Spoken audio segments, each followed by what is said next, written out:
The second Intermezzo, Opus 117 by Brahms, is relatively mysterious about the intent. The tempo, the pedalization, makes it either harmonize, and you hear the sixth chords,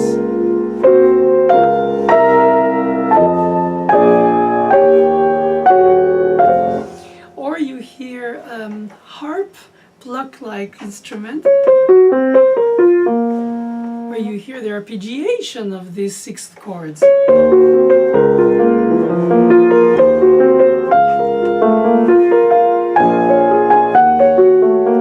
melodic line is hinted rather than suggested. It's not really meant to be brought out in longer values like with upper stems. No, it's supposed to be a little bit unpenetrable mystery. It's intimate. It's almost self-whisper. I want to tell you this. I want to tell you that. I want to tell you this. I know it sounds very cheesy because I'm saying very banal words on these fantastic notes.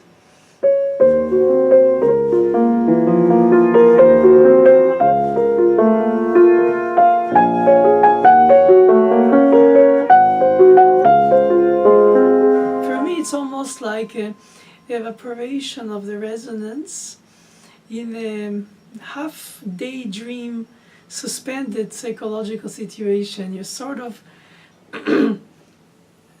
not wanting to wake up and not want to really sleep in depth.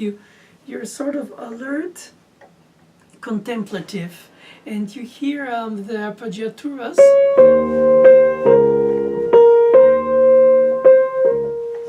which brings a sense of tenderness, I would say, for the semitone, because the rest are fifths or fourths.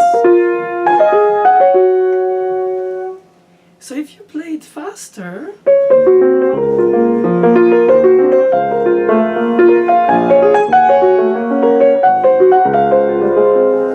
you combine more the resonances, but if you play it a bit more spoken,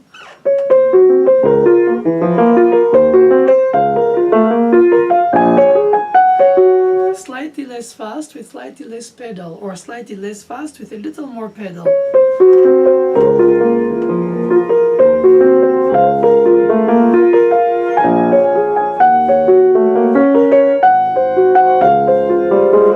And in the order of the three Intermezzi, this Opus 117 by this late Brahms composed set, you could think that the tempo should be determined by the rapport with the other outer pieces, the lullaby,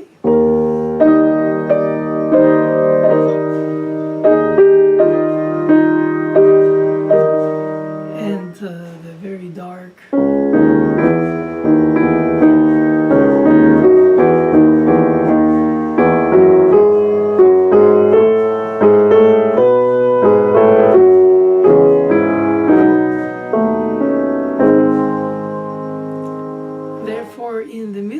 In terms of rapport, I think the second of the three should flow while not haste. And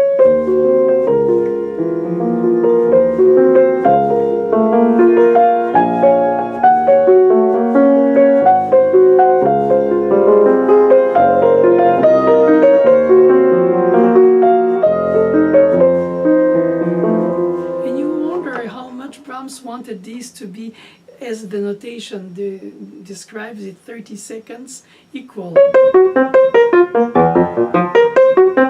Even in legato.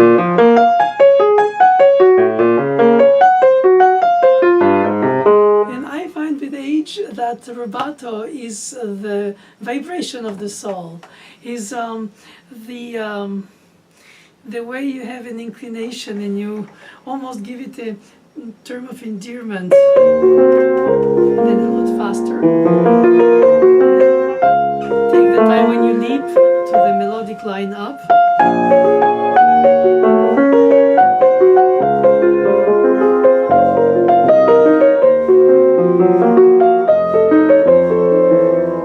The problem with the rubato is the taste. Who determines the good or from the bad? How much rubato is over rubato? How much rubato is not enough rubato? Not tipsy, it has to be still flowing, but it could take a little bit of a swing.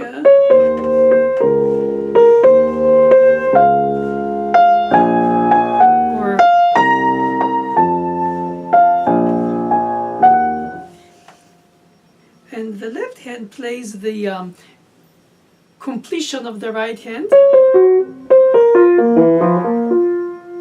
but also plays the distant perfect fifths, circle of fifths, bass note. So in a way the left hand has to play with one touch from close up on the edge of the keys, pushed inside the key, a very almost whispered. And then 30 seconds in flow with the right hand. And the third hand, which would be the second part of the left hand, pre-position on the basses so it plays on the depth but inside. Not loud obviously, but precise. And at the same time, the dialogue between the two hands acting literally as one. So if you play on the surface of the keys, some notes might not speak. So I implement here the upper rotation with a pivotal, strong, long finger, at least straight, would be the second or the third finger. And so that the short fingers on the two edges of the hand, the fifth and the thumb, would just touch from the tips of their cushions of the finger without to move much of the wrist. So you minimize wrist motion or arm motion. It becomes very much undulated in a sort of roller coaster. Da da da da da da. Si ré do sol do do si fa si, si do si do do fa si fa, fa la ré la sol ré sol do sol sol fa do fa. And if it's constantly rubato waved so, and then so you have the forward and the backward, or the influx and reflux.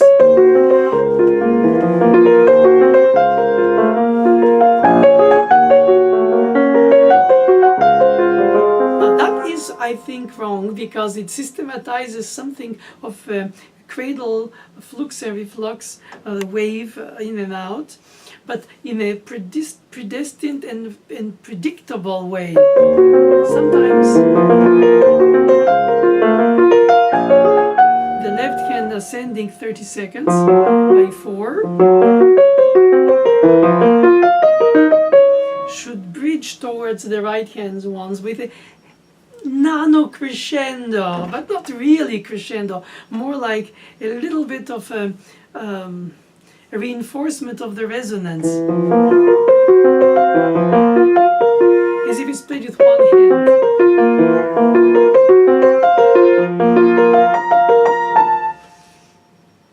So once you separate the shifting for the bass touch, separate from the gesture and anticipate, prepare and touch the 4 notes, E, F, B, F, B, E, or to pre-position yourself before you play so that you're ready to play from inside the keys. Whisper with intensity, but also with flexibility in terms of the phrase structure. You don't want to do too much rubato, but you don't want to be rigid. You want to have a certain flow, almost like the bowing of a string instrument. Ta-da-da-dum, ta-da-da-dum.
when you try to play this piece, or you try to not fully play this piece in terms of the fruition and the blossoming of each of the notes, re, do, sol, do, si, fa, si, with a clear articulation, but not with a dry articulation, to find a good balance between the individual note being heard of each 30 seconds, at least in the notation, and then a little bit of pedal, tiny bit, half pedal or quarter pedal, just enough to make it appear in a halo of a fog of sorts.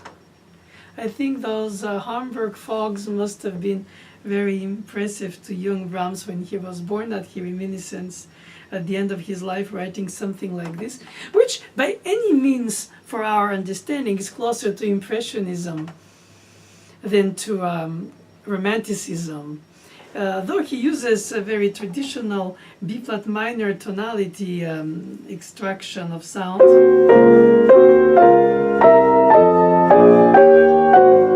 There's no full tone like Debussy, there's no octatonic, there is no altered degrees tonality. But it willingly remains porous as a texture.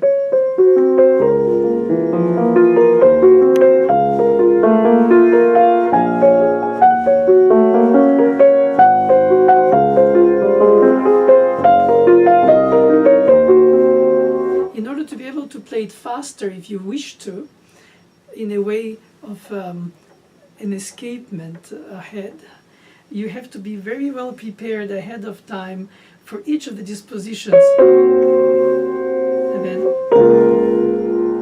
And anticipate them and just drop the fingers from inside the keys on the keys already, not from above. As if the fingers are magnetically connected to the keys with the tips of the fingers.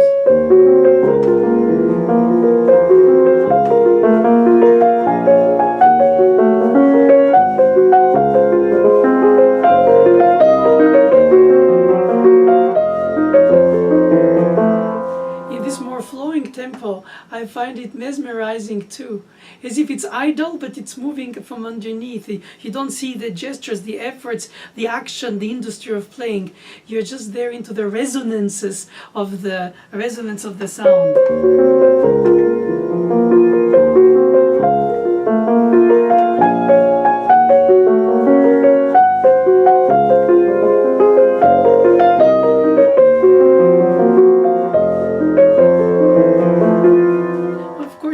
Depend a lot on the acoustics of the hall in which you play, how much you can project, distance with audience. At the same time, you want to be almost enumerating every note, D, C, G, C, C, B, F, P. I cannot solfege in English. Re, do, sol, do, si, fa, si.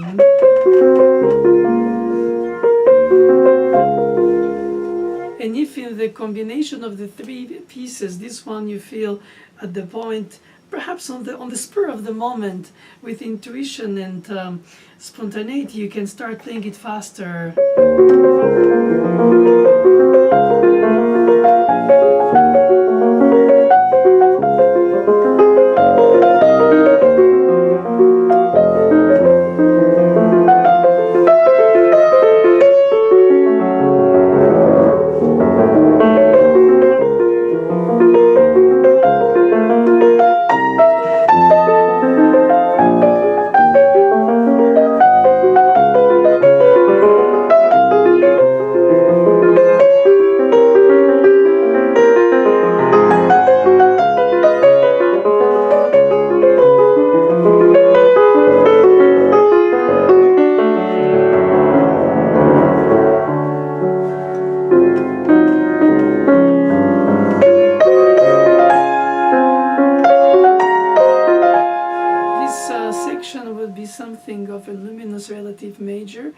where I hesitate to take off the una corda, but I think I should, even if I try to find a roundness of sound that I wouldn't have without it, depending on the instrument and his voicing, of course, on the hammers.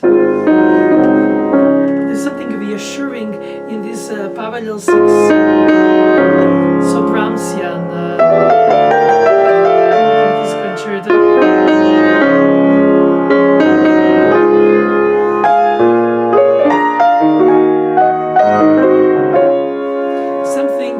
Chordal, it's almost heartwarming, like coating compared to these meager chords or these pearls dropping on the stairs of marble. Of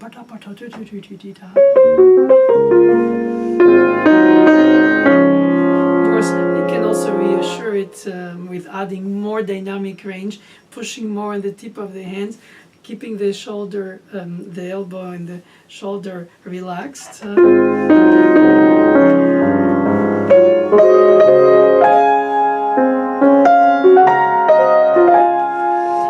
if you play faster the A section, then this first B section could be almost held back.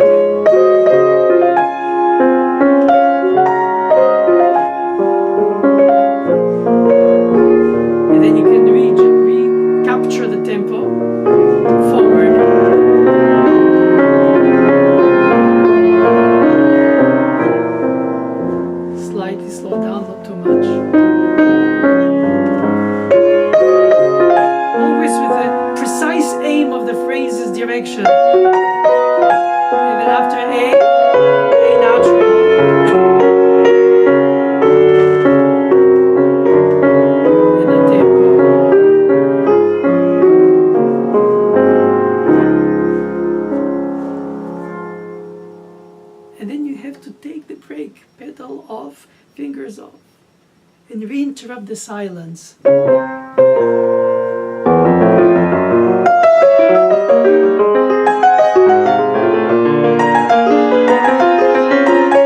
chromaticism of the two hands, one rising, one dropping, becoming more and more musically anguishing.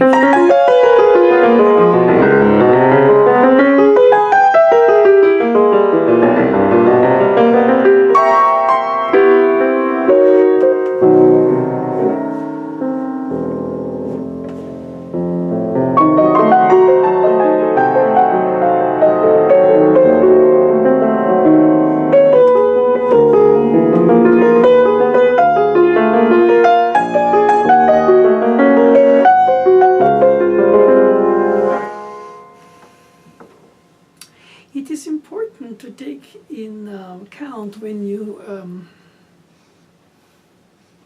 imagine, before you even play, the texture of the piece in an architectural way with different textures for each section of the building or the structure, floating or settled.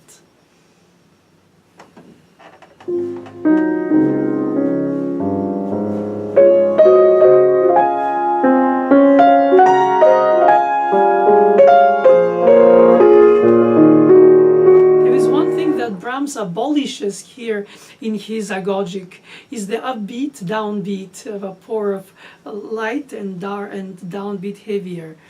It's as if every upbeat and downbeat are equal, not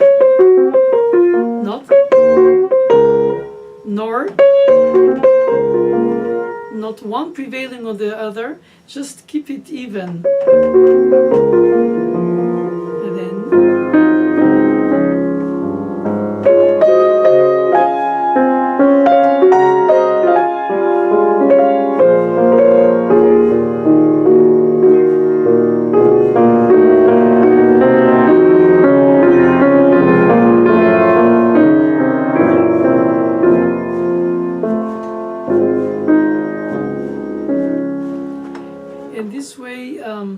he abolishes the necessity to find gravity on the downbeat, regardless if it's louder or just heavier. It shouldn't be any. It should just be barless, floating in the in the air, floating in the air, and letting the resonance of the chord already produce its effect. That's the Clair de Lune by Debussy.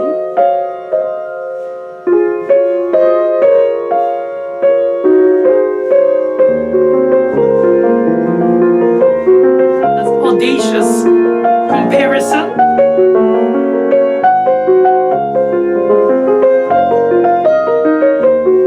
Unverifiable anecdote of Debussy visiting Brahms in Vienna and Brahms refusing to meet him because he ignored that there is a French composer as such.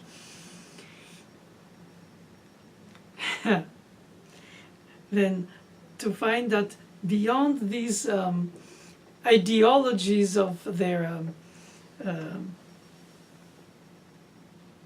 patriotism on each side of the Rhine River, French and German,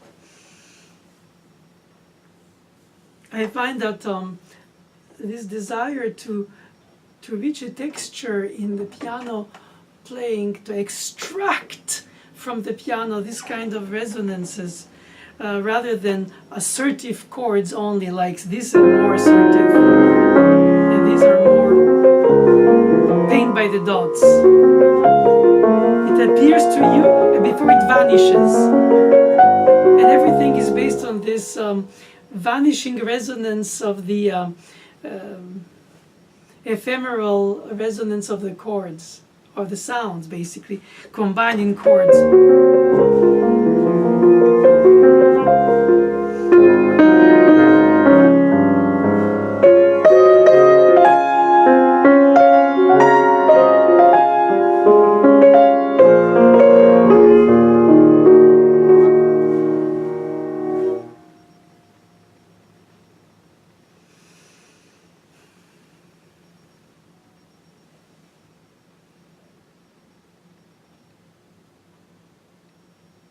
So in fact, what I try to bring to a student, and when I work on my own about this piece, to make myself do, is how to bring in the most harmonious way the rhythm and the harmony with the melody become one single flow, where the resonance creates this charming moment, and as soon as you've reached that point where you hear all the sounds held by the pedal or the finger pedal, again you go for the next empty note and drop. So you have the first melodic note in the top, and then the dropping harmonization, which vanishes for the next.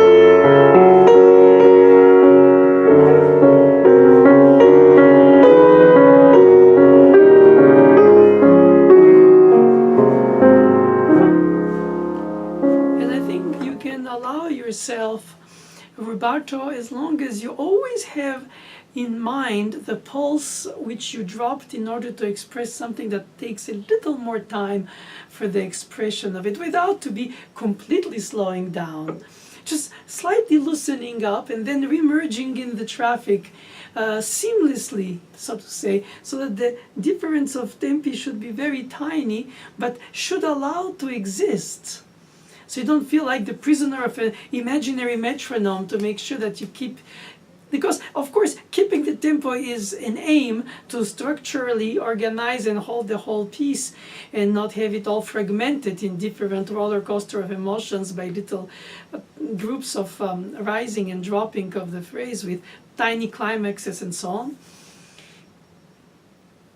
nor something monodic and just very, in a way, monotonous. It has to be with subtle little waves. Because in a way, you don't need really to express it, since when he drops or he rises, he chooses how much or how more to rise and how to drop. So if you add to it your hairpin of emotional crescendi diminuendi, then it becomes...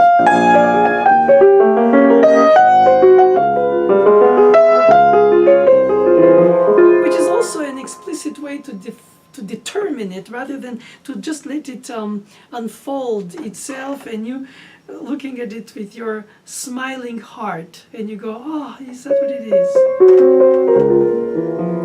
As if somebody whispers to your ear something very genuine and very honest, earnest, and you go, oh, I understand, and you answer, oh, really? But all this also went there. Yes. So it's a dialogue in a monologue. It's a combined dialogue that becomes a monologue. But you feel clearly that there are two raises, one octave slightly higher, and then lower octave for the interaction of the left hand. So it's really a dialogue, not because it's not a contradictory, it's not polyphonically layered. It's more about an insert.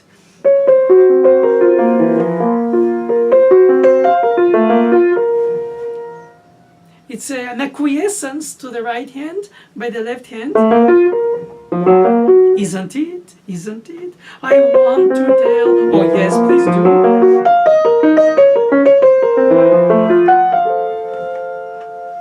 And I find that as a chameleon, in a way, this texture that Brahms uses reveals itself almost differently every time you play it. Perhaps not exactly every time, but most of the times between the length of sound of what is held by the pedal, or just puffy soft cloud resonance, not heavily holding all the notes, and what is whispered individually in each 30 seconds. It makes me think much of the harp, where you pluck very precisely and then you have the resonance because of no dampers. It would sound more like this. But because on the piano the decay of a modern piano is longer, we have to juggle with the juggle with the pedaling. So we half pedal and take off before the new harmonization will start after the drop of the melodic note.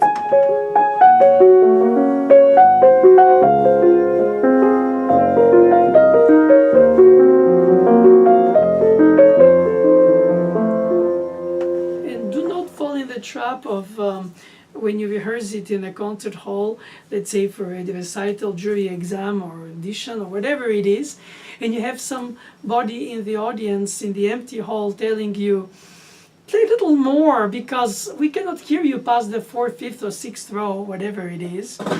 And then you you read what is written by Brahms, who already wrote it, and you realize it's somewhat of a whispered pianissimo.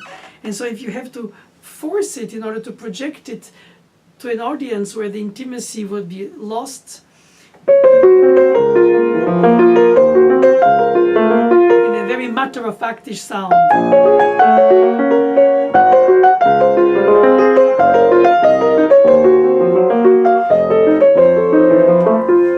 And if you play under that dynamic range,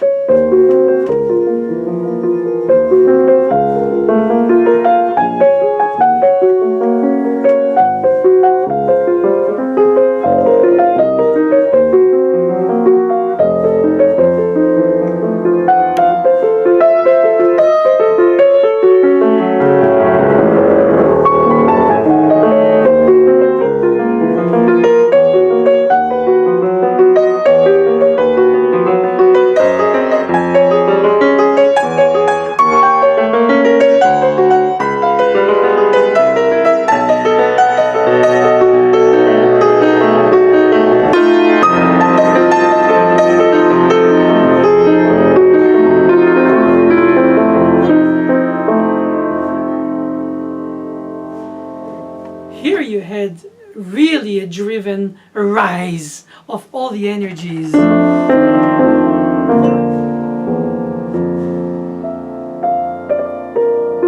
So the second thematic material, now in B flat major, the principal key, but in major.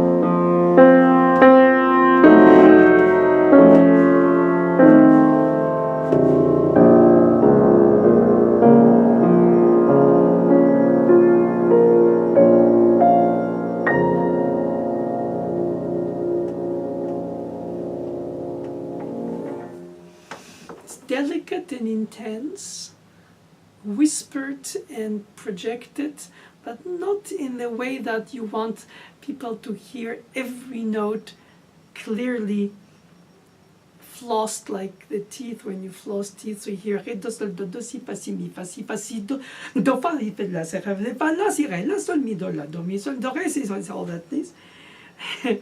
You don't want to recite each note. You want to hint each note, pluck it almost as if you play directly on the string.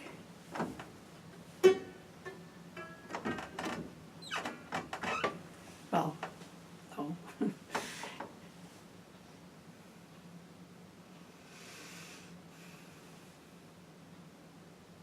And allow for the change of harmonic, therefore chordal texture. In the original key, the recap is in the relative major the first time. And that warmth of the resonance of the plucked together chords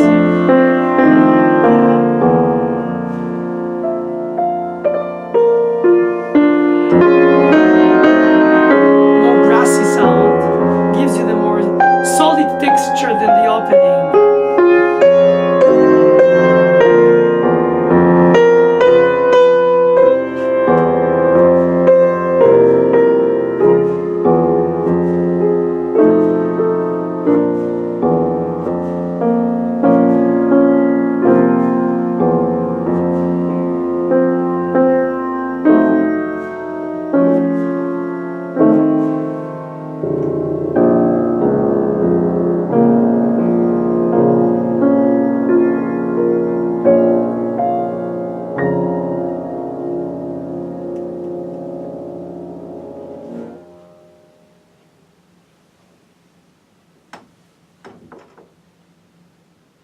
The unity of the pulse practiced with the metronome will help you organize your thoughts,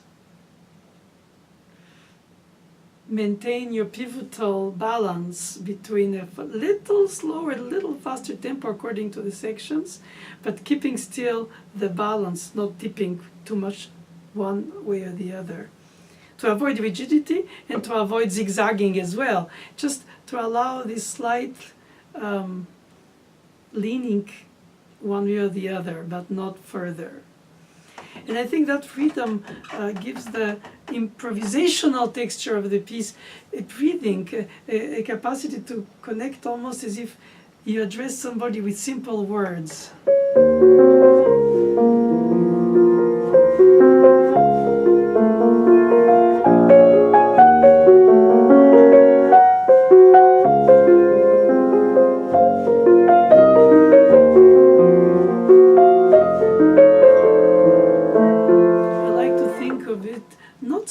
And soft in texture or whispered. Perhaps, in fact, it's very intense, but from very far away.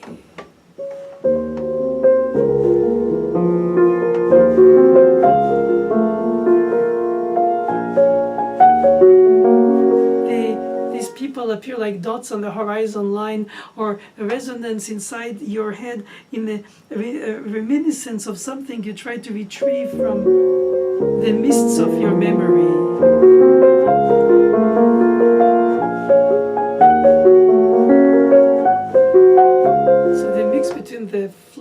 tempo, the softly half or quarter pedal halo resonance without too much heavy residue of sound, with slight leaning forward and backward, but very tiny bit, keeping afloat, cradling of the tempo. And in order to be not afraid for not speaking, since the action of the pianos is hardly equalized, most of the time is not, you have to play on the key and then drop in the key, but not from above the key. And when you drop from the key, you drop fast. As you would play forte if you added arm weight. And without it,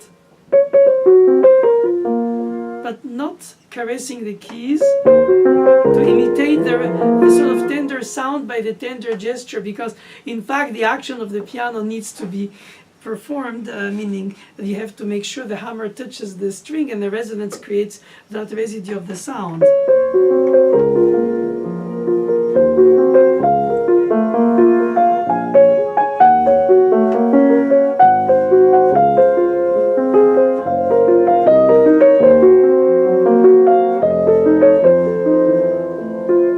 And in time you would control it like me. It will be originally scary because you would think, my God, I'm taking so much risk, because if I play with a thread of a sound, there is a note that doesn't speak, all of a sudden it sounds like what it is, a hall.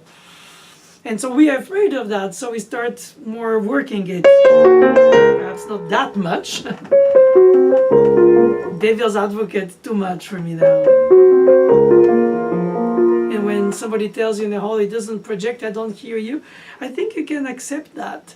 It might be even softer than somebody coughing in the hall, which happens all the time. Because then the people who listen to you will attune to listen to you, and everybody will hold their breath in the audience and listen to you. You bring them to your dynamic, let's say, mezzo pianissimo.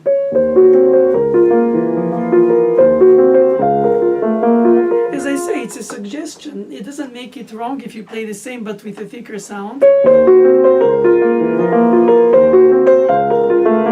Bringing more the melody.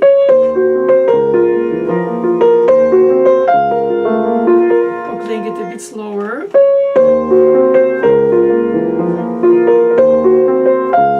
With the danger of the slower tempo that you dislocate the statement, you start spelling B. A-L-O-V-E, Y-O-U instead of I love you.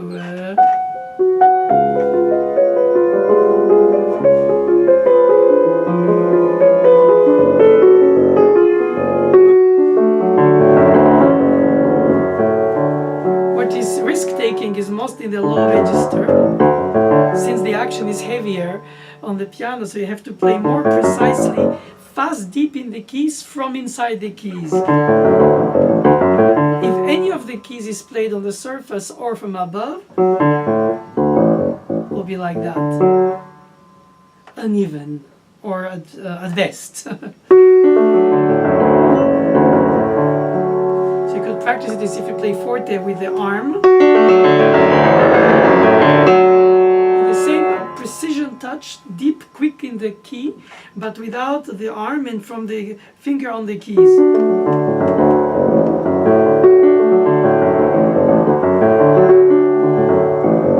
Of course, the thumb is the only horizontal finger, so when you switch it, the E double flat or D, sometimes he doesn't speak. It doesn't speak. Pedal holds too much, then you have a gap, especially because you have a black key on the G flat and the D natural drops down, so you are like opening a drawer and dropping. That's why you have to compensate with a straighter thumb. And if it's too straight, it's an accent, and if it's too flat, it's a hall. Because you can change fingering. You start with the right hand.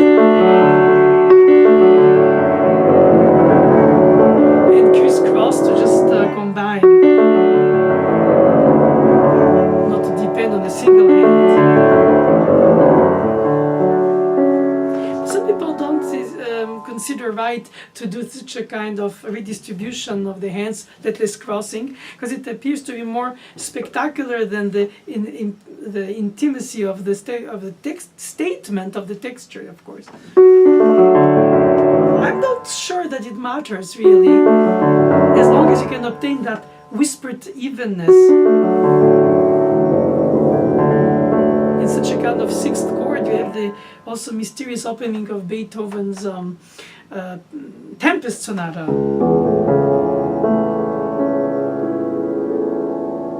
And here.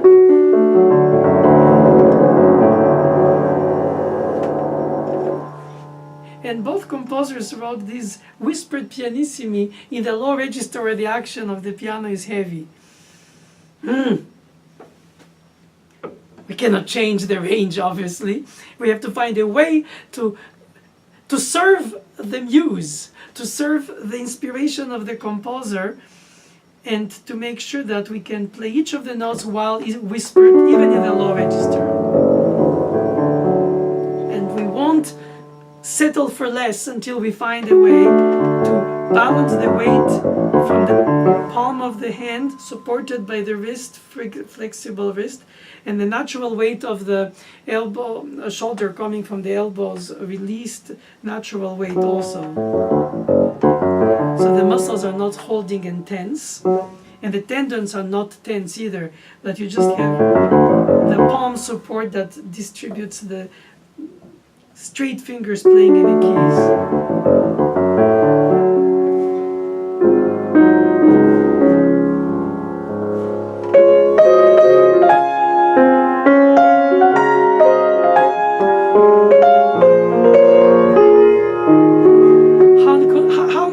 How not to play luminous, but voice the thirds more on the top than the bottom. Perhaps oboe and clarinet, you see what I mean? And not the same. Well, the modern piano is very rich in harmonics for each sound. So if you do this shaped voicing, I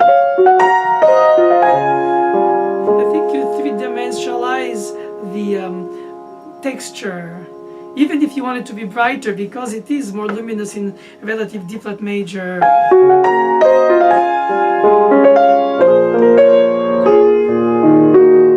Plus Brahms adds a little delay, arpeggiation of the thirds, so it gives that sense of dragging the major ninth.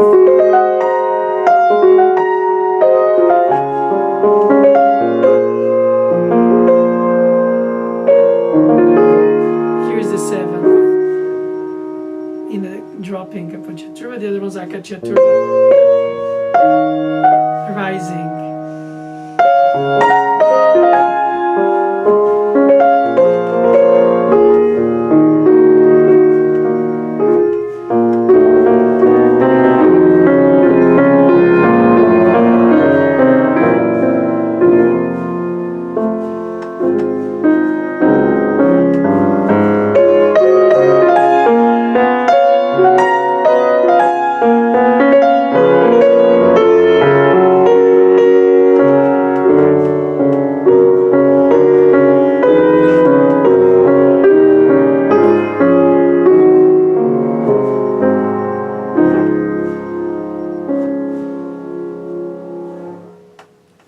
For a student would be the first time in their life practicing the piece, if they are given to or choose to play it.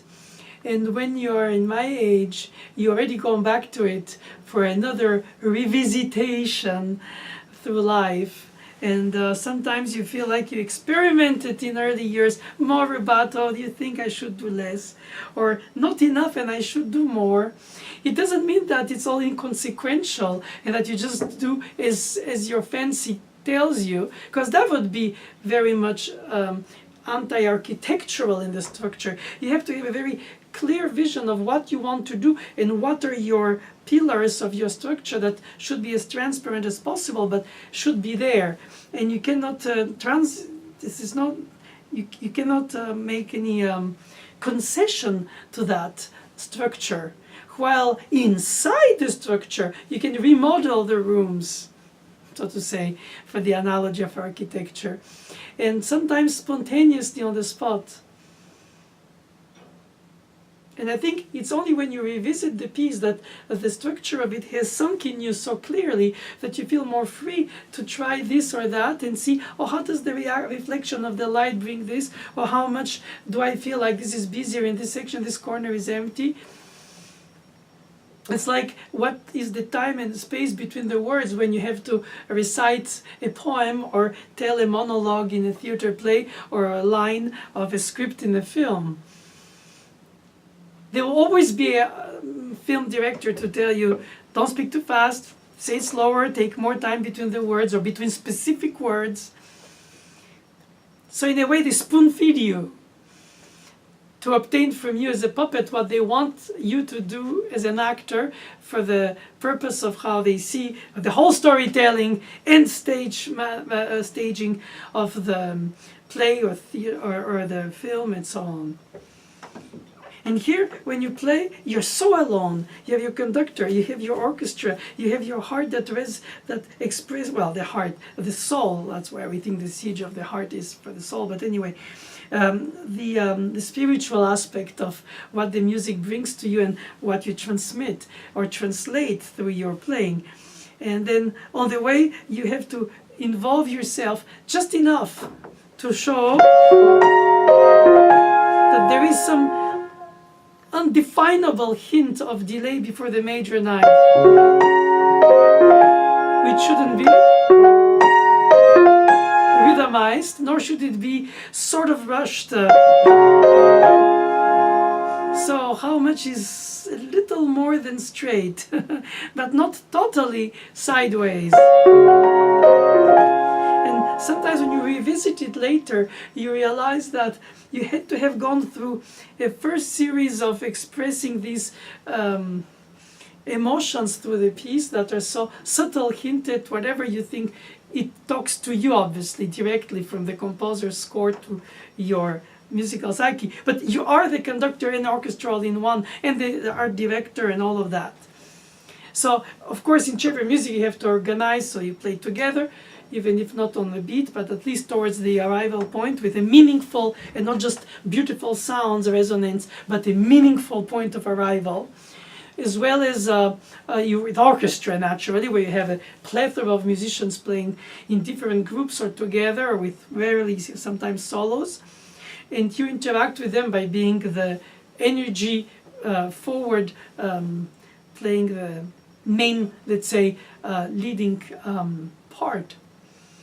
When you play alone, you play all of these, a little bit of accompaniment, a little bit of chamber music, a little bit of orchestral writing, a little bit of transcription, imaginary oboes, clarinets, flutes, strings, whatever, brass. But in the loneliness of yourself. So when you practice, it's like you recite to yourself until you try believing what you're producing, as if you're your own listener who has to respond to what correspondingly you play. But in general, the listener is separate from the performer. The performer is sort of on stage, the listener plus performer. So you also receive it. And you have to allow it to charm you. Not too much, because then you'll be affected. But also a little, nevertheless. And not remain only industry of playing prone. Which, it doesn't mean that less makeup is better. Sometimes, yes, less is more. And why is it that one performer, let's say you're in a jury, you hear many people play on the same instrument, differently given piece, you realize that the piece reveals itself differently to you as a listener, even if you're informed because you know the piece, compared to, let's say, just somebody who listens to it as a storytelling. And you still realize that there is so much of room to express in your own psychological signature, if you want, the texture and the meaning of it. Of course, you can disagree and say, I don't like this interpretation. He plays too fast, she plays too slow, or the opposite, or too loud, too much pedal, not enough breathing. I would do this, I think it should have been that, I was told that, this publisher said this. So we have multi-informational points of view, besides the trusted teacher, or should be trusted teacher. Even you reject, but after. First you apply. But being in tempo by being rigid doesn't justify being in tempo. And being rubato doesn't display musicianship either.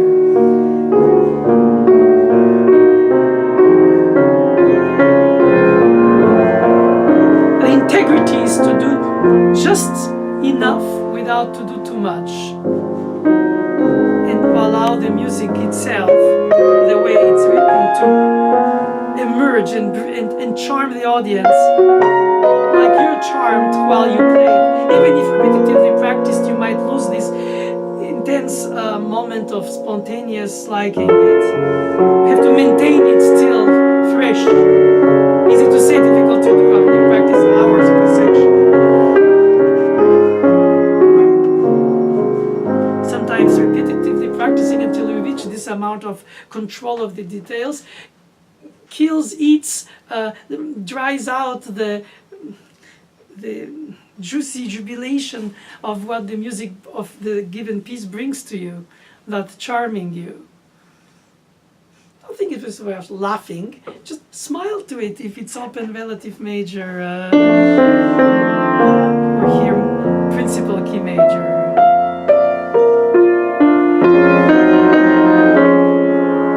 And I notice how these romantic era composers use a lot of repeated notes for the melodic line on the piano imitation of a lyrical thing. If you sing it, you have two syllables. So I love you too. So you don't hear the repeated note.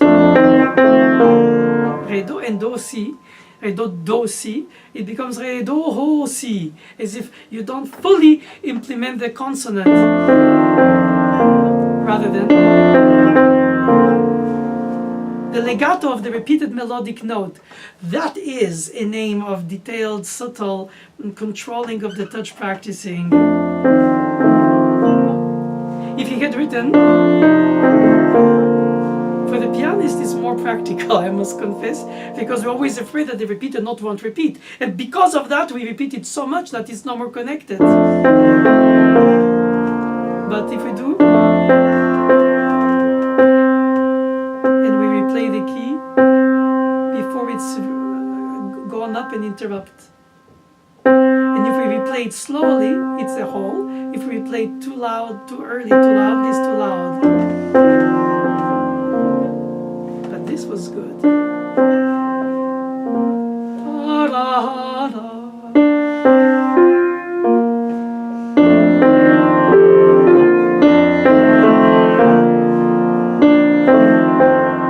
We're gonna change his note, but many of the composers, the Romantic era, do that. They write for piano melodic repeated notes, which have a different syllable if it was spoken or sang with lyrics. And I think this imitation of the sung repeated note, which doesn't sound repeated when you hear it sung because of the syllable changing, therefore you follow the storytelling and you forget the note itself as a resonance. And most pianists, by fear it won't repeat, end up by really separating it with pedal connecting, but it's not passing through me.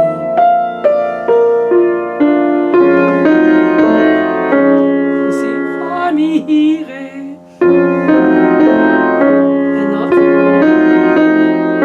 which is not a major difference. It's not like, oh my God, it's bad. It's just more like, oh my God, it can be so soothing.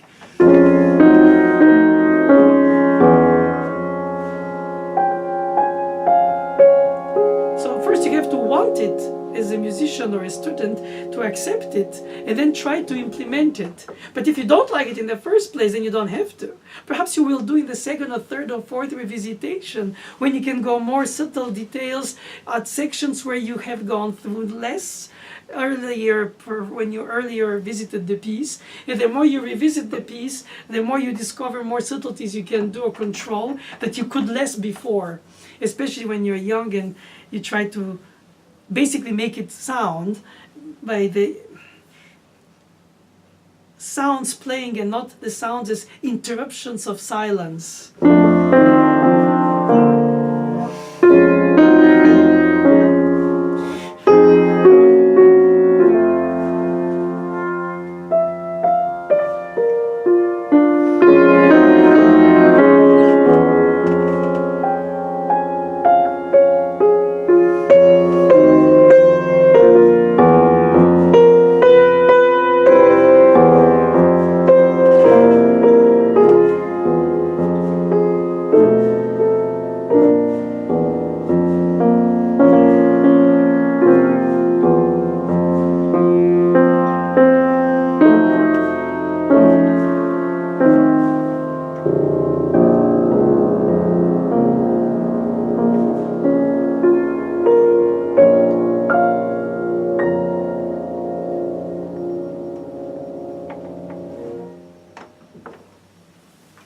Thank you, Johannes. Thank you for giving us something so subtle to enjoy working on it all life long until we managed to produce on the spur of the moment something that could appear as we wanted it, and deal with the unexpected for most of it, between the key not responding correctly or the amount of weight put on the key not responding enough for the resonance we want, the registration, the pedal, the phrasing, the direction, the meaning of the line. I always thank Brahms for this meaning of the line. He needs to always be thanked for that, because many composers can satisfy themselves in some beautiful resonances for the aesthetic beauty by itself, which it is enticing. But Brahms is always that meaningful more than prettyful. While it's prettyful in its resonant context, it has a meaningful statement. Whatever he's saying,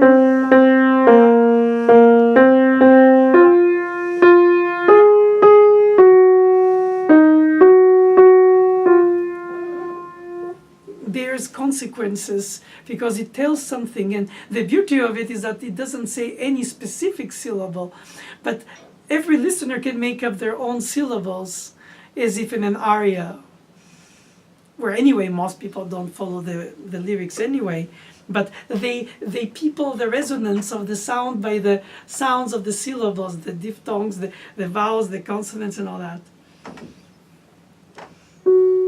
That's why I think sometimes we want to sing and sometimes we want to speak with clarity of elocution.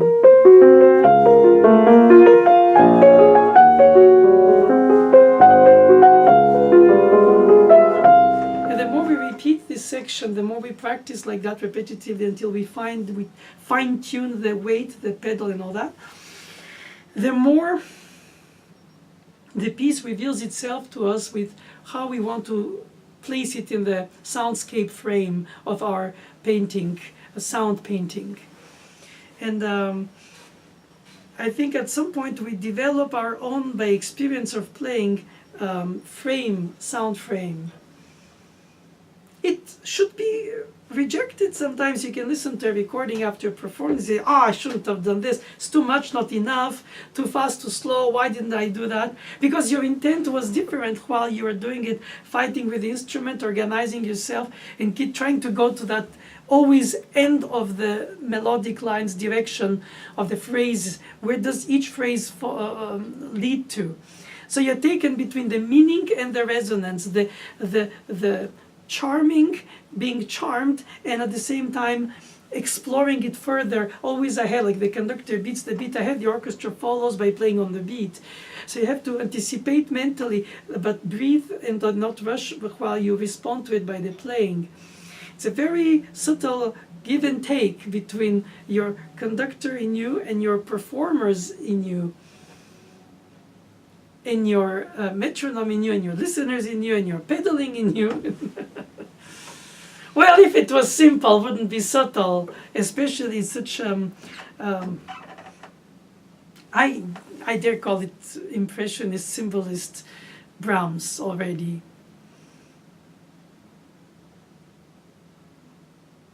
And yet he died like most of the composers of his century, Mendelssohn or Schumann, between 30 and 50,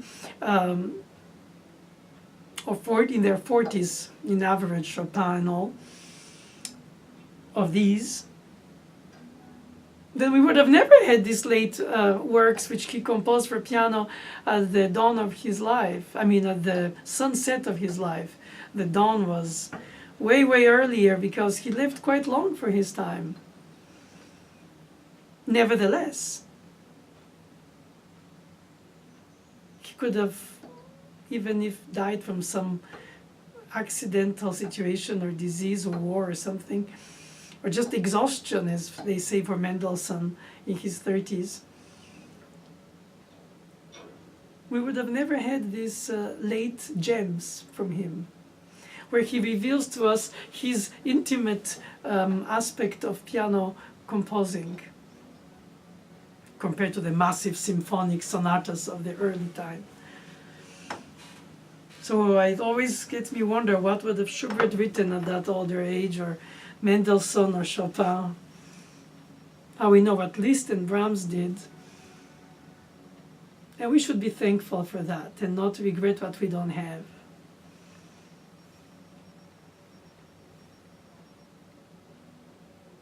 In a way, the completion is left to us as performers.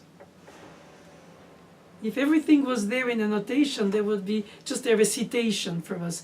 While we try to recite correctly the notes, we add something of our own innuendo between the notes. Like people say, I read your letter, but I read between the lines what you wanted to say that you didn't put in words, but is hinted. And I find that when we catch that hint of the composer in terms of the psychological, emotional hint, where he doesn't or she doesn't display it in an evident, obvious way, I think we are more accomplices with the composer. Not that we become a co-composer, I wouldn't say that. But we are a reteller of the narration of their storytelling.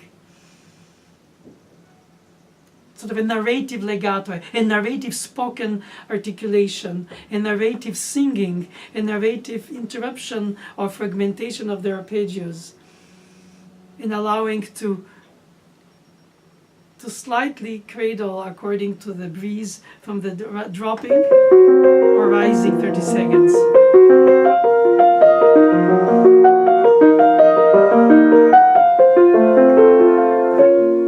That when I explain these things, it sounds very controversial, in a way contradictory. Like, do I want the articulation or do I want the resonance? Do I want the legato or do I want the half-repeated sounds of the resonance, or when they're repeated sounds, so we hear it connected without to be totally replayed, but not totally tied. But, and not. Yeah, but these three examples,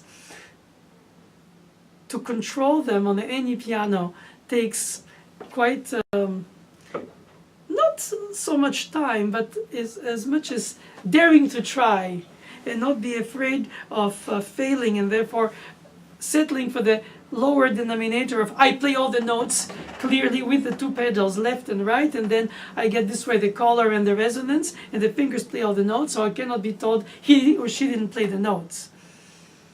If you have to speak all the notes, but you don't have to speak them all equally. Some are whispered, some are prolonged, some are hummed, some are tied, and some are almost one or the other. You don't really know in this kind of subito pianissimo